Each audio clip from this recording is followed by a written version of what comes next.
Hello po mga kababayan, si Dante Maravilla, Bicolano vlogger, broadcast journalist from Albay. Pag-usapan natin po itong mga pinapakalat na fake news ng mga DDS na may bago na daw na Senate President. Kinudita uli ang bagong Senate President, si Tito Sen. Ang sinasabi nila, nakakuha na daw ng pirma para enough signatures para umupo si Alan Peter Cayetano. In your dreams. Kaya agad na nag-react mga kababayan si Ping Lacson. Ito yung pinapakalat nila. Breaking, another rigodon in the Senate. Senate Minority Leader Alan Peter Cayetano secures numbers for Senate presidency. 1TV Philippines source. Matik yung ano po, yung pagpakalat ng mga DD strolls. Kaya napilitan na mag-react mga kababayan si Senator Ping Lacson. Sabi ni Ping Lacson, Peke intended to deceive and confuse, underestimating the intelligence of new Senate Majority Bloc, nagbabakasakaling may tumalon at magpirma. Malevolent anya, underhanded, foul, and desperate. Kung may song na Achy Breaky Hearts, ito naman anya, Fakey Breaky News. Desperado talaga. Tama si Ping Lacson. Gustong lituhin yung mga tao gamit yung fake news. Kaya kung may kasabihan na ang taong nagigipit sa patalim ay kumakapit, dito naman po sa mga DDS, ang DDS na nagigipit sa fake news kumakapit. Asa pa kayo na makakakuha kayo ng majority support? Kahit sa mga mamamayang Filipino, hindi na kayo makakuha ng majority support. Sa latest pong survey, lalo lumubog si Sara habang tumalo naman si Martin at saka si President Bongbong. Ang lamang ni President Bongbong, 14% kay Sara. Si Martin, lamang ng 4% sa survey. Pangatlo na lang mga kababayan si Sara. At ang pang-apat si Chis Escudero. Ayan o, tuloy-tuloy na itong pagbulosok ng mga Duterte po. Gamay si Cheese. 72% na yung trust ratings ng ating Pangulo. Si Martin, 62%. 58 si Sara. 53 si Kilay.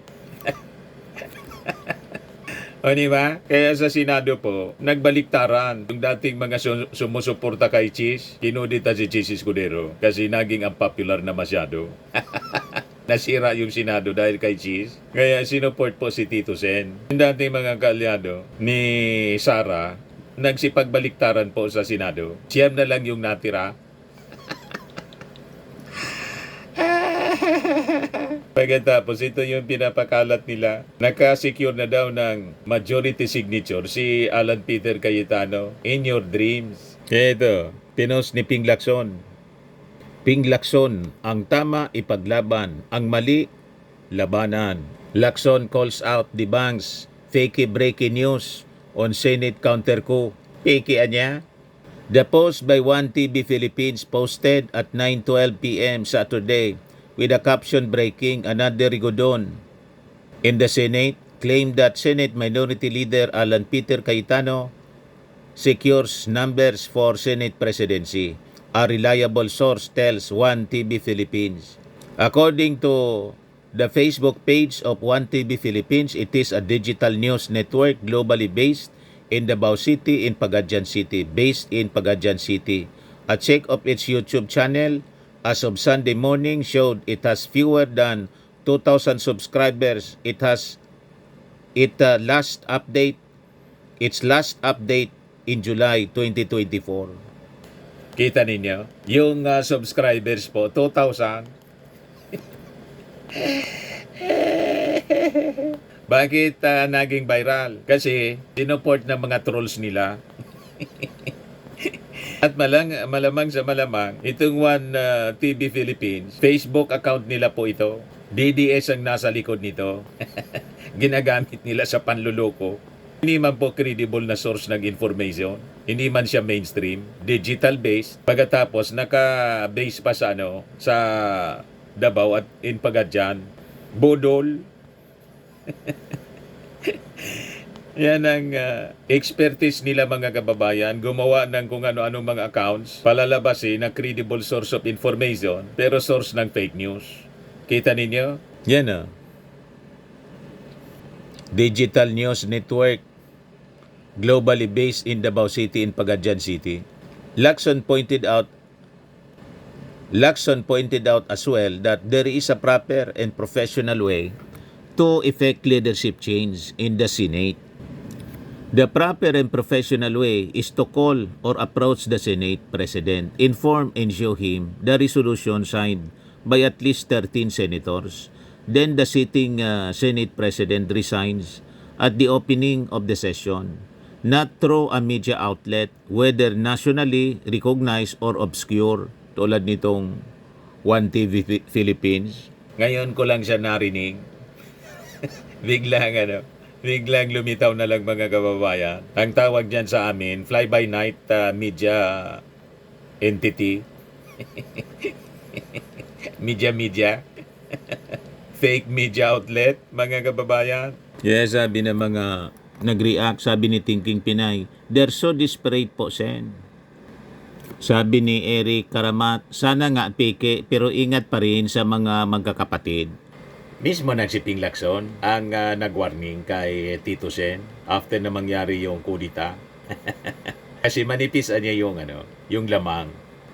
Ang natira sa minority mga kababayan, bagong minority siyam. So kailangan lang nila ng 4. Kukumbinsi lang sila ng 4 na senador, pwede uling mabawi.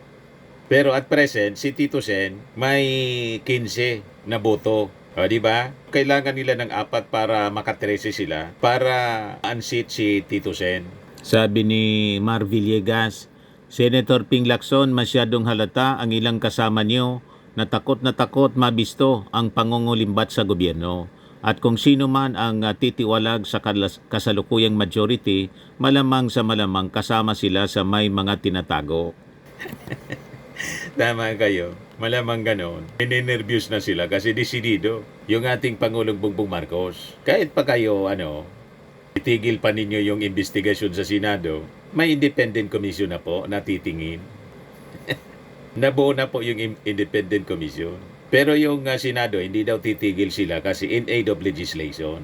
Yung Congress naman, baka i-terminate nila na at hayaan na yung independent commission po ang magsagawa ng investigasyon. Yan yung announcement ng TRICOM chairman, si Terry Ridon.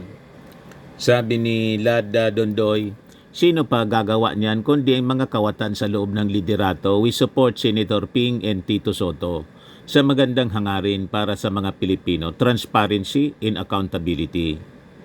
Sabi ni Josie Losada Servito, thanks po Senator Fakey Breaky Heart, pala yun. Sabi ni PJ, desperado. Sabi ni Tess, desperate moves. Mismo mga kababayan. O ngayon, sabi ng isang political commentator na in blogger na si Attorney Jesus Falsis, why Alan Peter Cayetano wants to be Senate President and how he will fail. Ito yung analysis niya po. Gustoan niya ni Cayetano, Marcoleta at mga DDS Black maging majority ulit para masunod ang DDS script nila na binigay nila kay Sara at kay Curly Discaya. Ang script mga kababayan, idiin yung mga congressmen, lalo na si Martin Romualdez. Kaya yung investigasyon po, walang itinatanong mula 2016. Ang focus lang ng investigasyon, 2022 to 2025. Hindi man po maaari kasi tumabo sa kontrata po 2016 si Sara Discaya. Gagamitin kasi nila na weapon itong si Sara Discaya. Kaya nga po gustong ipasok ni Marcoleta sa Witness Protection Program. Naagapan po niya, naagapan ni Tito Sen. Si Tito Sen na yung Senate President. Hindi pinirmahan po. Ganon ang agenda po. Gagawin nilang weapon. Wini-weaponize po yung Senate investigation. Wala mang intention sila na alamin ang totoo, kundi gamitin sa politika yung Senate Blue Ribbon Committee investigation. Ganon.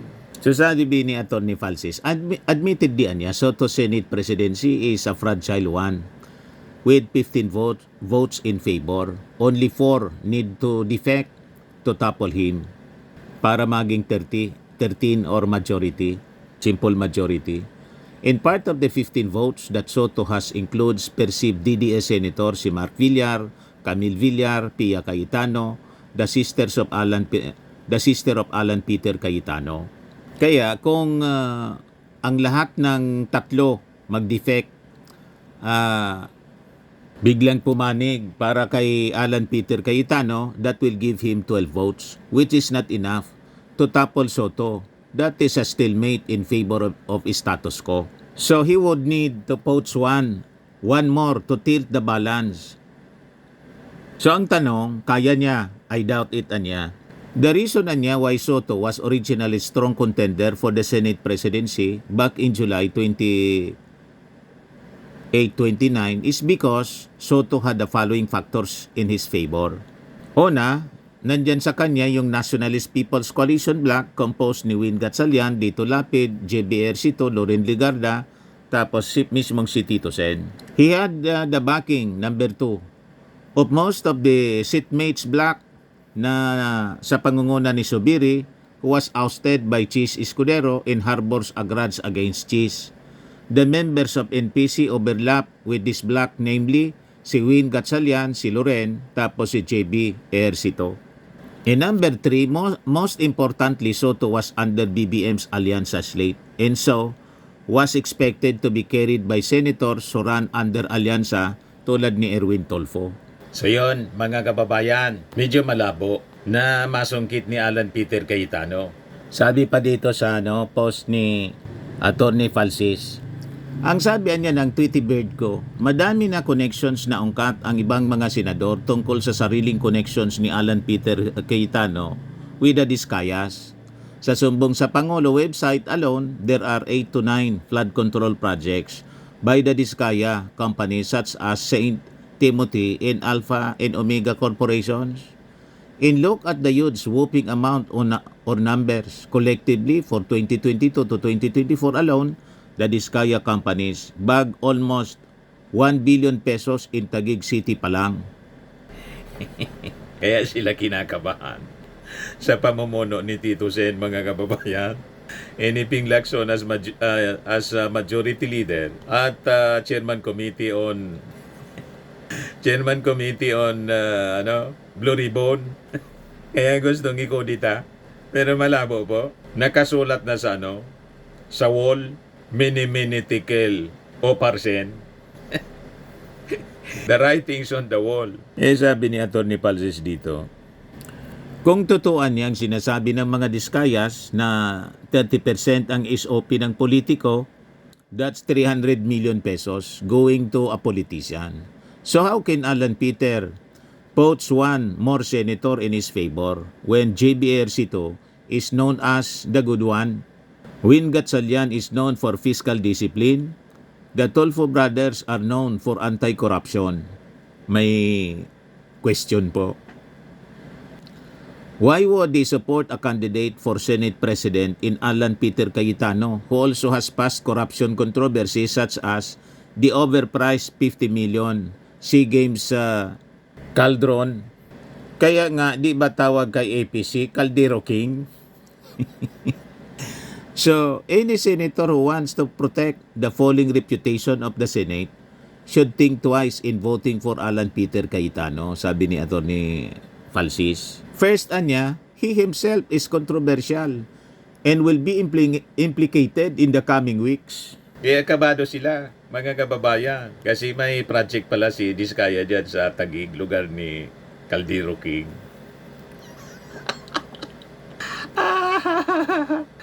Saka. Kaya si Alan Peter Cayetano, mga kababayan, pag nag-live, laging may mga binabanggit na mga bersikulo, pang cover, parang si Pastor Kibuloy, pang cover sa mga masasamang gawain.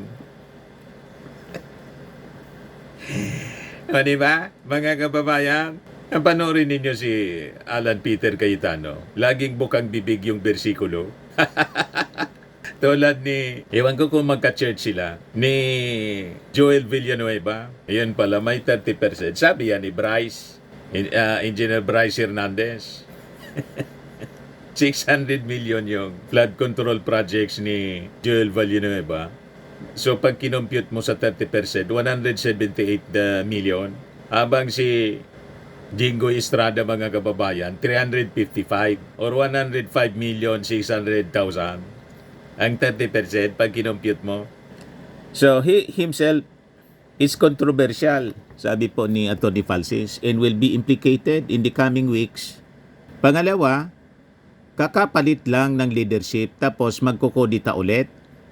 Magmumukhang unstable and walang credibility ang Senado lalo, leading to its trust ratings plunging much faster, anya. Lalong babagsak, sasadsad po yung trust rating ng Senado. Yung Congress po, patas ng patas yung trust ratings ni Martin Romualdez. Tinalo na mga kababayan si Sara, tinalo pa si Chis Escudero. Bumantot ng bumantot yung Senado dahil kay Chis Escudero. First time in history na talunin ng mismong Congress ang ratings ng Senado. Yan, malayo yung lamang. 9 points, mga kababayan, yung lamang ng Congress ni Speaker Martin kay Chis Escudero. Ngayon sabi ni Atty. Falsis, you have been forewarned, my dear senators. Let stability rule for now and let the Senate regain the confidence of the public. Otherwise, the movement to abolish the Senate and create a unicameral parliament will gain more traction. Correct, mga kababayan. Lalakas yung panawagan na i-abolish na lang yung Senado. Anyway, yung mga senador po, lumalabas, Duterte Senators. Hindi man po Senator of the Republic of the Philippines, kundi Duterte Senators. At proud pa sila na maging Duterte Senators. Kaabo-abolish po ang Senado. Bumantot ng bumantot. At with Senate President Tito Sen, baka bumalik yung tiwala ng mga tao. Di ba?